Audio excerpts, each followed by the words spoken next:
Mbote na bino bandeko baya mwasi baya mobali ezawa bino Mama Henriette Kilungu Shembo TV aye ko présenter bino masolone ya kolamba yango wana bozomona déjà na musique ezo présenter que nous sommes à la cuisine. Na pesi bisou na baboni na nga nyonso, je vous aime beaucoup. Eza pona bolingo na bino kolinga nga musala ndenge nazosala soki na komi na mwanda bababoni na komi nango po bosepelaki na musala nazosala. Soki bolingaki yango te baya mwasi baya mobali melanga kozana babone muke na koti mezana no muke bokota. Bino babone nango bosi bokomisi ngai. Boyebisa pe bandeko na bino, basi na bino, bakopi na bino, ba mama, ba koko, ba fiancé, ba chéri, yebisa bango. Kota chez Mama Henriette Kilungu Shembo TV, presse, fina, na abonnement, omi abonné, okoba masola kolamba. Na senga kamingi pe na ba jeune fille, ona mbabalite, bokota. Muke onga Mama Henriette na zoaka. Soki bokoti bokoyekola. Ponga pe na yekolaka. Mutu moko tayebaka nyonso, to pusana muke na nzungu na biso. Allez pousser. To pusani.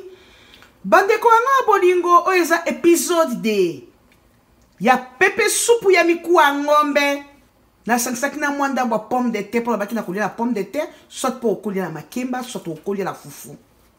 Eza pepe soupu ya mikuwa to néglige kango te bomoni mikuwa bomona kana wenze ona ningika misuni ngone ko koto ekoti tuna kati ya mino komuluka nzeta kolongwa banyama boko taka na system pe ya mikuwa. Mikuwa ano tokise lembi mama ya mwasi ya mobali. Soko mekeza pe kitoko ya pe kitoko. O kaka nyama ngala lingi steak. Ya kokalinga ya kotumba. Aiba maladi ni koyela o. Yo linkaka ya kotumba ya nini ya mafuta kaka na nzoto. O peza ya pepe supu. Ba bazaki na ebandeli bamonaki na sokola ki mikuwa na ngapo mikuwa na ngato sumaki ezaki e umela kadesha na congélateur mama. Po papa, po ba kolisaka banyama na ba kisi. Na zwaki maya moto na zwaka na bwake lango penza. Na soko yango suna maya malili. Na eko chango na nzungu, na sali tomate na ngai, matungulu, ai ndembi, na tie na brenda, na machine na niki mnganga kaminga ko nika pona baki ke toza na bana misusu ko tie biloko kata tomate ya mibimba. Ata soki tomate ebelo mo ba ponda ka ba pusi matungu ba pusi tomato. Ya onenga ngami kosaya na brenda po supa brenda za kitoko supa machine ndena bwakela ki na mikuwa na ngana chemwa mayebele po etoka na lobaki pomme de terre na tiaka ngo na nzungu moko etoki mwa muketa na mwenye maikumo bela na eko tiango soko na nyama po soki na bandeli yango na ebandeli na pomme de terre na nyama mikuwa pomme de terre okati ne kopasuke komi mabe ozomona ngala saka ne system wana na banzi mo bandeki nga na premier épisode toleka bakomona ndenge to banina to stolingo si sa volume de la biso. OK, akangi moto. Boki pe amno nzungu wana te. Eza ngwa blo mususu. To bimisi mu fini ko na biso. Zala mwa mulingana eleka bona pusa na kamera. Bomoni biloko na biso yangwana. Céleri na sangsaki yango na ba matungulu te na machine. Céleri na lingaki na bwaka yango ya mibimba. Pona lingaka ndenge kwea ka mibimbe pesa ka mwa solo. Soko 500 sur na machine mwa soupe ya kata msu verte. Na sala ki pena tomate concentré te la lingaka tina ba pepe soupe comme tomate concentré non. Nenga ka tomato ya fruit. Tomato ya mbuma. Mama biloko yango yangoyo. Toki kotoka na présenter bino.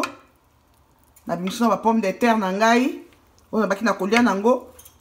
Na tie pomme de terre mingi te po batu nyonso balingaka pomme de terre na potato te. O pomme de terre eza kaka pona esthétique. Na bimisi yango bomoni eloko na banda koloba soki etoki mingi ekatanaka. Yango na tokisaka yango apata na moni mikuwa ezobela na tie yango. Mikuwa na ngai yango oyo mutu mosusu akolinga kolia yango na loso me ya boye ebongaka na loso te ya mwasi. Ebongaka na fufu. To lituma to potato kaka nde na lobaki to bimisa mikuwa na biso mikuwa ngo elengi na kataki yango kitoko baya mwasi kanga pe moko na mikumi sava bino bokumisa ngai na lingaki ezala mwa soupe ekauka nyonso te po tokolia na potato bana nga musu balinga pe makemba bakolia na makemba na kotoka na nga nyonso te ya mwasi oyo ezaka mpona présentation nde nalingi na présenter parce que eloko nyonso olambi il faut présentaka yango na sani moko ya kitoko faut kozala na basani moya moko ya bien supu yango wana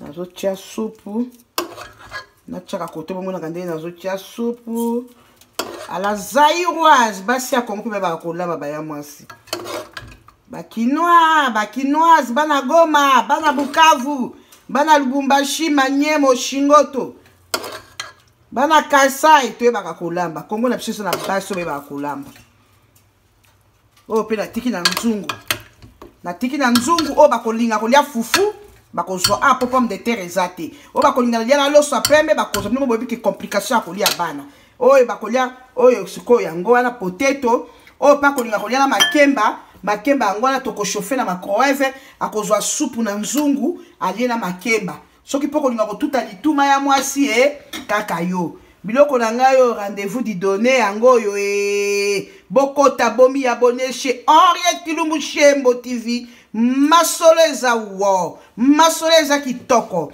kota mi abonné ya boye ya mobali osala komi abonné te ya boye ya mwasi baleki na ngai baolamba bali te oyo eza barepa moko boya basamedi chérie leo nakolia nga fufu te tokolia loso te bitaka tobetaka pomme de terre na mwa bikuwa moko boye atala mwa makema moko nabeta lituma tolia eza repa ya lendi te ebo ebongaka basamedi to vendredi na pokwa na weekend soko zona makasi to oti musala olambi nde bilei na biso yango wana tala mikuwa ndenge ezokosone na invité bino boya kolia bokota nde abonnez-vous et pas Henriette Kilumbu Shembo nam na kokisi ba abonnement te ba ya mwasi na komi ana please bokota kota bo continuer boyebisa ba fiancé ba chéri ba mama ba koko ba presse na abonnement ba mi abonné pas Henriette Kilumbu Shembo masolo eza wa boya bomi abonné chez Mère Henriette. See you bye wabino moninga mwasi leki bye bisous chouchou.